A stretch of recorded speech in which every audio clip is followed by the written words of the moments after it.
हाँ, कल देखो, कल फिजिक्स का एक टॉपिक रह गया था, एटम।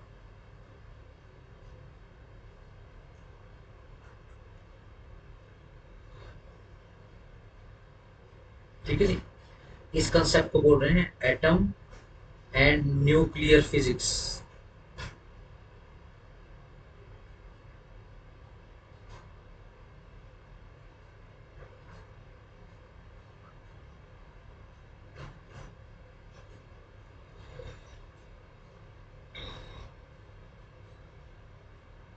ठीक है जी। ये जो एटम नाम है, इसका खोज करता है डेमोक्रिटिस।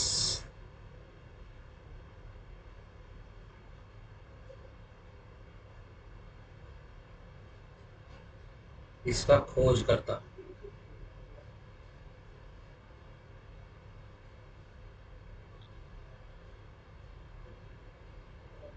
ठीक है जी। एटम बेसिकली क्या होता है? ये स्मॉलेस्ट पार्टिकल होता है।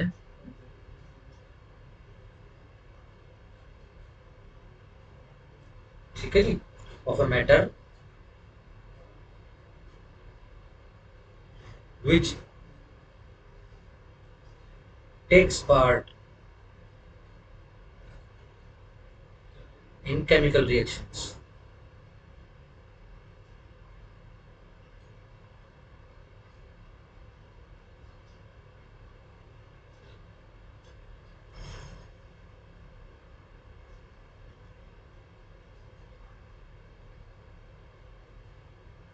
ठीक है जी। जब हम एटम की बात करते हैं तो बेसिकली तीन पार्टिकल से मिलकर बनता है एटम।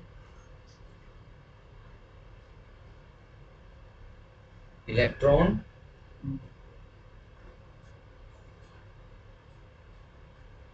Proton, neutron. इधर ही अंदर ही आवाज आ रही है। ठीक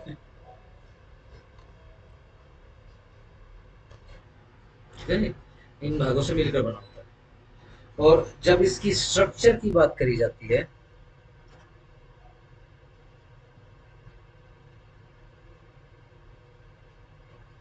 तो इसके स्ट्रक्चर को बेसिकली दो भागों में बांटते हैं। पहला न्यूक्लियस, ऑर्बिट।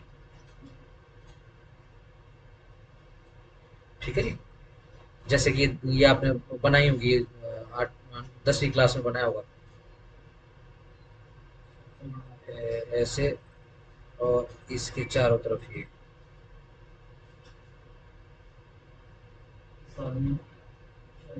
ये एटम है। ये जो इसका सेंटर है, ये न्यूक्लियस है। बाकी ये ऑर्बिट है। 1 2 3 4, ये क्या है? इसके ऑर्बिट्स है। ठीक है जी। हिंदी में इसको नाभिक बोलते हैं, न्यूक्लियस को।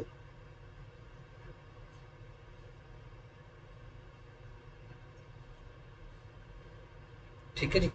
और ऑर्बिट को बोलते हैं कक्ष।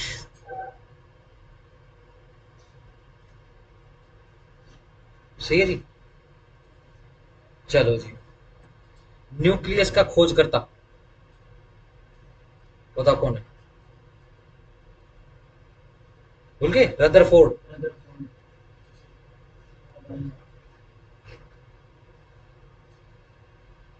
ठीक है जी। देखो जी, जो इसका न्यूक्लियस है, बड़े ध्यान से समझते हुए चलना। ठीक है जी। ऐसा भी हो सकता है कि फिर आगे और समझने की जरूरत ना पड़े आपको। इसके बाद लाइफ में कभी भी फिजिक्स निपटाओगे तो ऊपर ऊपर से समझ में आ जाएगी। नाभिक के अंदर, ये नाभिक है। डन।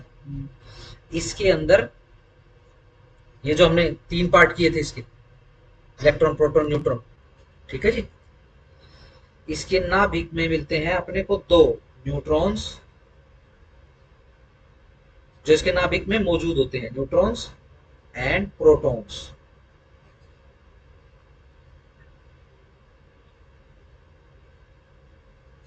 ठीक है जी। सही है। और ऑर्बिट में हमेशा आपको मिलेंगे इलेक्ट्रॉन।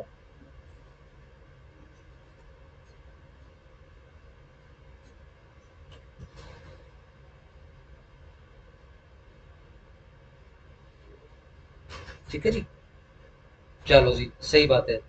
आपके ये जो न्यूट्रॉन और प्रोटॉन होते हैं ये क्वार्ट्स के बने होते हैं।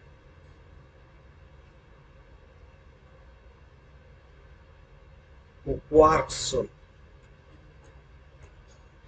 QUARKS, quarks. ठीक है जी। क्वार्क एक ऐसा चार्ज पार्टिकल होता है,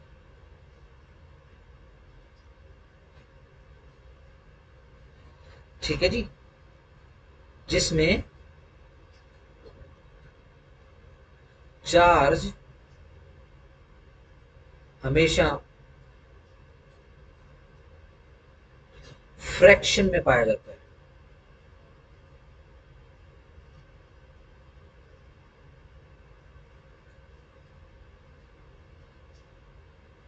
ठीक है जी। इलेक्ट्रॉन ऑर्बिट में न्यूक्लियस के चारों तरफ चक्कर काटते हैं।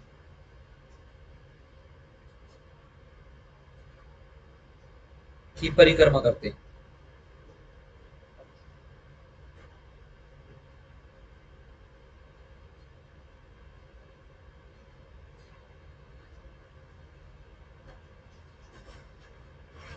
डन। चलो देखो, यहीं से उठा लेते हैं मामला। ये जो हमने न्यूक्लियस बनाया था ऐसे, ठीक है जी, ध्यान रखो इसी के अंदर ही न्यूक्लियर एनर्जी होती है। हाँ जी।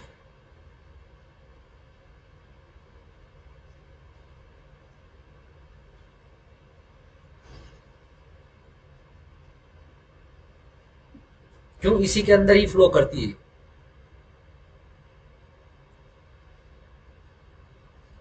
ठीक है ना? मतलब अब नाभिक में क्या होता है, प्रोटॉन न्यूट्रॉन, P+N का 2, P for proton, N for neutron. ठीक है जी। इनके बीच में फ्लो करती है ये एनर्जी, बीच में बहती रहती है।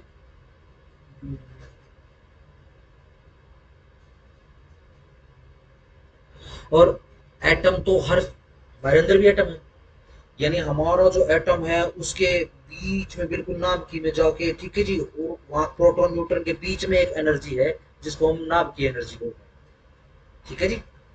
अभी तक क्या सिर्फ यूरेनियम 235 की नाभ की एनर्जी को हमने अनलीस्ट करना सीखा है, जिसका परमाणु बम बनाया है। मान लो कल को वैज्ञानिक इतने ज्यादा वो हो जाए कि एक वो बीम डाले किसी के शरीर पर, वो परमाणु बम की तरफ फट जाए। ठीक है ना? हाँ, बस क्या है कि वैज्ञानिकों को पता नहीं है कैसे एक्सप्लोर, कैसे वो उसको फ्यूजन कैसे करना उसका। ठीक है जी। चलो, अब सवाल ये आ जाएगा कि भाई चलो ठीक है, न्यूट्रॉन प्रोटॉन होते हैं, तो भाई इलेक्ट्रॉन को इनके चारों तरफ चक्कर काटने की क्या जरूरत है ना? बिल्कुल छोटे लेवल पे काम हो रहा है, इनको क्या जरूरत है? आओ एक बार जरा कर लेते हैं। लिखो, ऐसे बना लो, प्रोटॉन, फिर लिखो इलेक्ट्रॉन, फिर लिखो न्यूट्रॉन। हाँ, ऐसे लिखो। ये बस वो समझा रहा हूँ कि किस वजह से एक दूसरे के चक्कर काट देते हैं। ठीक है जी। आप देखो, नाभिक में कौन कौन है? प्रोटॉन और न्यूट्रॉन है। इनको मिला दूं? चलो, ठीक हो गया जी। क्या? न्यूक्लियस। डन। देखो बड़े ध्यान से समझना, प्रोटॉन आपको हमेशा पॉजिटिव चार्ज में मिलेगा, इसके ऊपर हमेशा पॉजिटिव चार्ज मिलेगा। ये पता होगा ना कि पॉजिटिव पॉजिटिव के साथ नहीं जुड़ेगा, नेगेटिव नेगेटिव के साथ नहीं जुड़ेगा, पॉजिटिव के साथ नेगेटिव जुड़ेगा, ये पता है ना? एक दूसरे को आकर्षित करने का काम यही करते हैं। इस कारण से जो न्यूट्रॉन रहता है, न्यूट्रॉन के ऊपर कोई चार्ज नहीं होता, नो चार्ज। बना लो साथ साथ, बनाओ आराम आराम से, धीरे धीरे चल रहे हैं।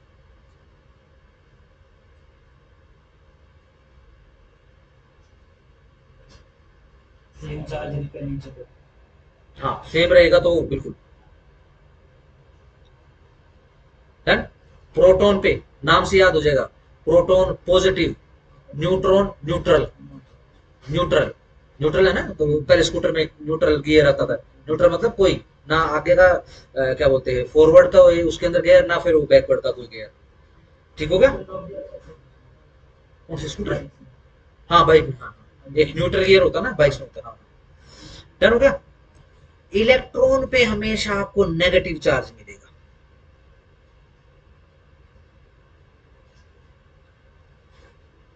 डन हो गया? यानी ये देखो, नाभिक में हमने यहाँ पे हमने पॉजिटिव चार्ज बना दिया, और जो ये देखो इलेक्ट्रॉन है चाहे कहीं पर भी नहीं, और इस पर यहाँ पर ये इनके इन पे होता है नेगेटिव चार्ज। इस कारण से ये पॉजिटिव चार्ज वाले जो नाभिक है उसके चारों तरफ चक्कर काटते रहते हैं। ठीक है ना?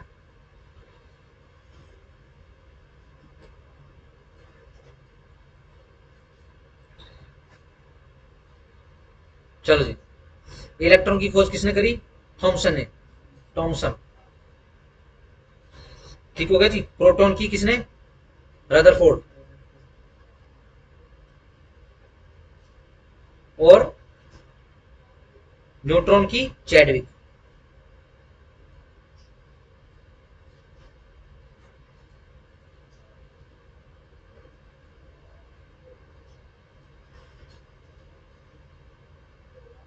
ठीक हो गया? चलो जी,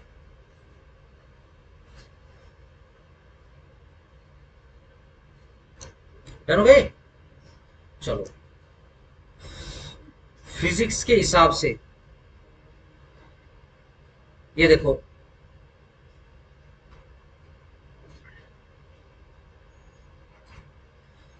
हम बेसिकली इलेक्ट्रॉन को भी दो भाग में बांट देते हैं।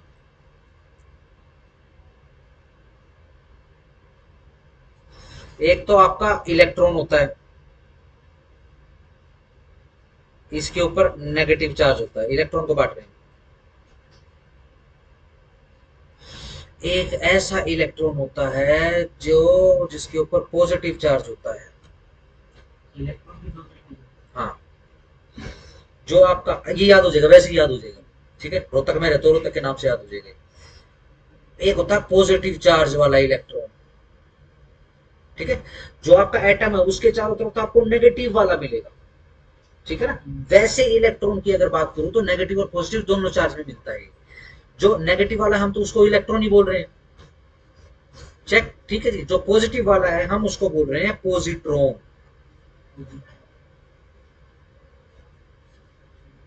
ठीक है जी। पॉजिट्रॉन नाम का क्या है? रोहतक में है ना, मेडिकल पर्पजेस के लिए यूज होता है ये चार्ज। मेडिकल पर्पज के लिए ये इलेक्ट्रॉन यूज किया जाता है।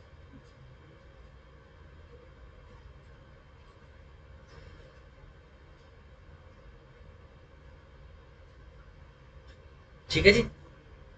और इसका इसके खोज करता क्या क्या कहते हैं हम ना? इलेक्ट्रॉन इसका खोज करता है एंडरसन। ये तो अभी है ना?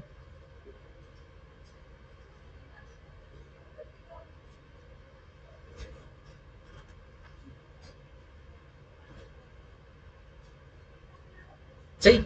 ठीक हो जाएगा, क्वेश्चन याद हो जाएगा। आओ जरा सीधा एटॉमिक थ्योरी पे आ जाओ।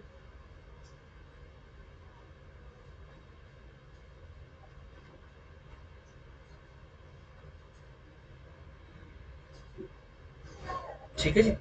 जब हम एटॉमिक थ्योरी की बात करते हैं तो हम मॉडर्न एटॉमिक थ्योरी की बात कर रहे हैं।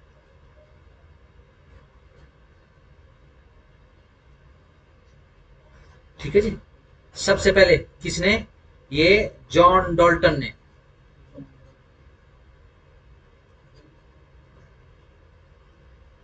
कब?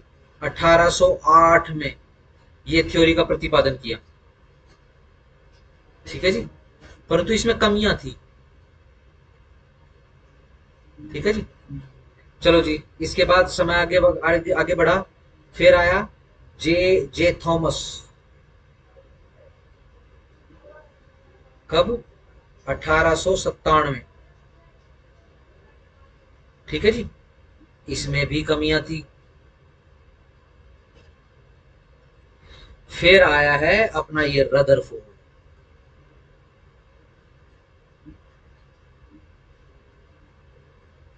कब?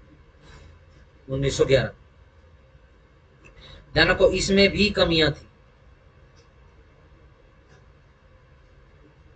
फिर आया है नील बोर। कब? 1913। इसकी थ्योरी सफल हुई।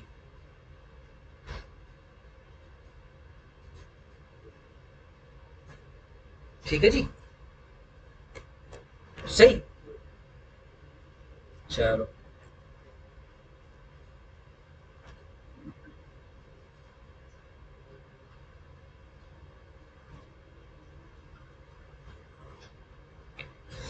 चलो सीधा न्यूक्लियर पे आ जाओ, न्यूक्लियर एनर्जी पे आ जाओ।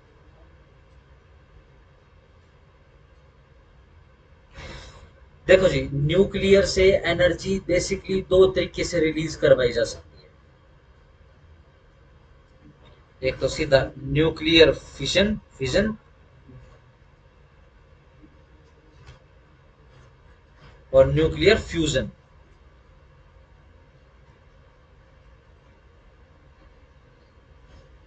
ठीक है जी। Nuclear fission atom bomb, nuclear fusion hydrogen bomb.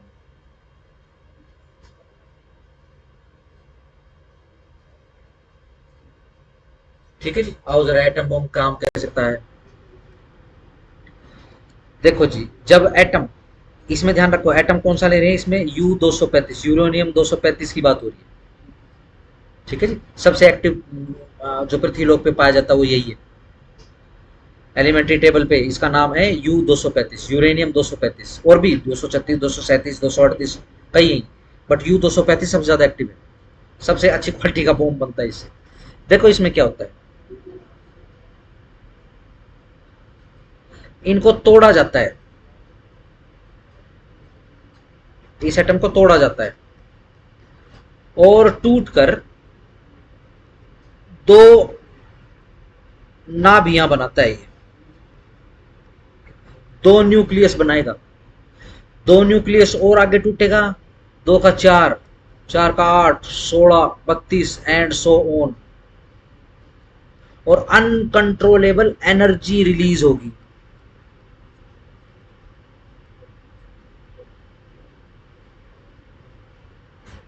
ठीक है जी, अनकंट्रोलेबल एनर्जी, इसको कंट्रोल नहीं किया जा सकता।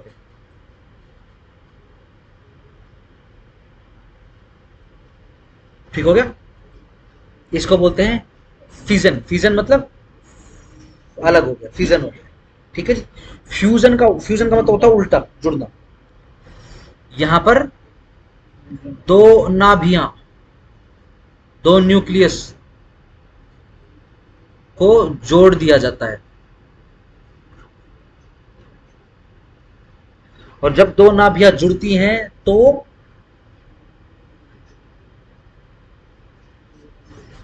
क्या कहूं, मतलब अत्यधिक ऊर्जा, अत्यधिक एनर्जी, मतलब आपको लगेगा कि एटम बम कुछ भी नहीं है हाइड्रोजन बम के सामने, इतनी ज्यादा एनर्जी रिलीज होगी। ठीक है जी। अगर उदाहरण देखना है कि कितनी एनर्जी रिलीज होती है, तो सबसे अच्छा उदाहरण है सन, हमारा सूर्य। वहां पर दिन रात 24 घंटे हर सेकंड क्या है, अनकंट्रोलेबल, इमेज उस लेवल के ऊपर। ठीक है जी, क्या हो रहा है वहां पे, यस, एटॉमिक फ्यूजन हो रहा है वहां पर। वहां पे हीलियम के जो हाइड्रोजन और हीलियम के जो वो है बेसिकली एटम है, वो आपस में जुड़ जा रहे हैं। ठीक है जी। हाइड्रोजन ये जो बॉम्ब है, ये इस वजह से भी ज्यादा खतरनाक हो जाता है क्योंकि हाइड्रोजन बॉम्ब को, अब हाइड्रोजन बॉम्ब को फोड़ना है। हाइड्रोजन बॉम्ब किस लिए कह रहे हैं, क्योंकि हाइड्रोजन के दो अणुओं को, दो नाभियों को जोड़ रहे हैं। अब वो कब जुड़ती हैं, वो जुड़ती हैं अत्यधिक टेम्परेचर पे। हाइड्रोजन बॉम्ब को फोड़ने के लिए देखो जरा स्क्रीन पे, हाइड्रोजन बम, ये लेट से ये हाइड्रोजन बम है, हाइड्रोजन बम को फोड़ने के लिए उसके साथ में एक एटम बम फोड़ना पड़ेगा। एटम बम फूटेगा, ठीक है जी, बहुत ज्यादा एनर्जी निकलेगी, टेम्परेचर राइज होगा। ठीक है जी, जिससे वो टेम्परेचर प्राप्त होगा जिस पे फ्यूजन क्रिएट हो सके। जैसे यहाँ पे फ्यूजन क्रिएट होगा तो वो तो बहुत ही बड़े लेवल पे एनर्जी निकलेगी, रिलीज होगी, जिसमें एटम बॉम्ब छोटा दिखाई देगा। ठीक है, डन। फिर सवाल आएगा कि भाई देखो हाइड्रोजन, कभी सुना है hydrogen power plant? Atomic power plant तो सुना है, न्यूक्लियर पावर प्लांट सुना है? हाइड्रोजन ये बिजली का यस, बिजली वाले थर्मल पावर प्लांट जो होते हैं ना, ठीक है ना, आपने कभी हाइड्रोजन वाला नहीं सुना होगा, जो फ्यूजन पे काम करता है, ये फिशन वाले, ठीक है ना। यहाँ पे क्या लिखा है, अनकंट्रोलेबल एनर्जी रिलीज होगी, लेकिन पहले ही बेसिकली कुछ सावधानियां बरती जाएं, ठीक है ना। तो आप इस एनर्जी को कंट्रोल कर सकते हो, कंट्रोल कर सकते हो इसको, ठीक है जी।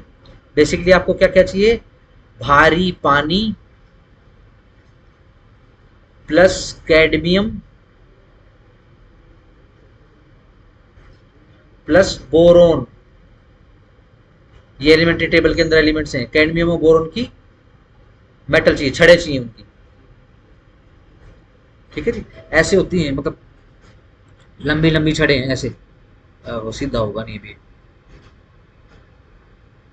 ऐसे चैम्बर क्रिएट कर देते हैं, ठीक है जी। इसके बीच में ये जो होता है एटॉमिक, जो नाभ की ऊर्जा है उसको रिलीज किया जाता है। ये क्या करती हैं, इसको सोख लेती हैं, जो फालतू की होती हैं इसको वो एग्जॉस्ट कर लेती हैं, ठीक है जी, जिससे ये कंट्रोल्ड एटॉमिक एक प्रक्रिया नाभ की जो प्रक्रिया वो चलती रहती है, जिससे एनर्जी रिलीज होती है और जिससे टर्बाइन टर्बाइन घुमाते हैं, ठीक है ना। भारी पानी इसलिए क्योंकि अगर नॉर्मल पानी हुआ तो भाप बन के उठ जाएगा। हाइड्रो पावर प्लांट हाइड्रो, ध्यान रखना, कंट्रोल्ड फ्यूजन पॉसिबल नहीं है फिलहाल, कंट्रोल्ड फ्यूजन पॉसिबल है, ह्यूमंस ने काबू पा लिया इस एनर्जी, ठीक है। वो भी तब तक है जब तक ये नाराज ना हो, ठीक है ना, वरना 2 मिनट में जो थर्मल पावर प्लांट होते हैं तो उसमें थोड़ा सा भी रिसाव हुआ रेडिएशन का, ठीक है जी, खाली करवा देते हैं कई कई सौ किलोमीटर का एरिया, क्योंकि उसने भी ऐसे ही फटना है। अगर वहां पे लीक हो गया और वहां पर भी अगर वो फटेगा तो वो पूरे एटम बम की तरह फटेगा फिर, ठीक हो गया, डन। चल,